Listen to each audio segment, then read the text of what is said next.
Alright guys, welcome back to the channel and to the garden. Today's video we're just going to be doing an update and a bit of a conclusion on our Musa Basjoo protection experiment. Essentially guys, if you had not seen last year, we've got a large clump of the Musa Basjoo bananas back here, and we decided to protect one half with full protection, so using the fleece, straw and sort of builder's bag method, and the front clump we decided to leave absolutely unprotected to get a gauge of essentially what the comparison would be here. So as you can see in front of you guys, this is the Musa Basjoo clump we're speaking of here, and one thing you'll notice guys, if I come this way, quite large. This is the second leaf that's come out, guys. I have trimmed off the lower leaves on those, but with that said, it was only one leaf that I had to trim off on all these, so it's nice to see the kind of first leaves coming out. Now, as you can see, guys, pointing down, so this is the clump that was unprotected. That's the clump that was protected. Now, first thoughts, first sights, guys, you can see huge difference in height.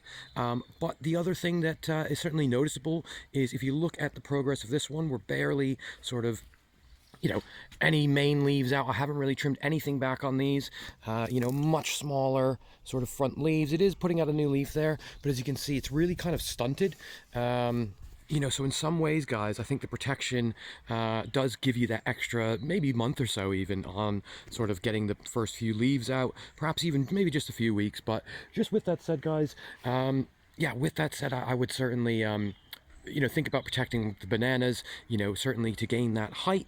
Moving forward, I'm going to keep protecting them unless I have some that are in just places that can't be protected.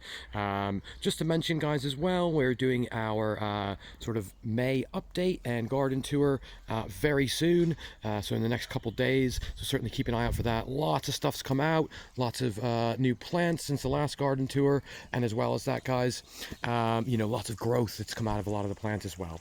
But with that said, of course, if you're not subscribed to the channel, certainly feel free to do so. Join our amazing community. If you have not checked out the friends of the channel, certainly do so. They'll be in the comments below. And certainly let us know how your bananas are getting on as well. Of course, thanks for watching. See you on the next one.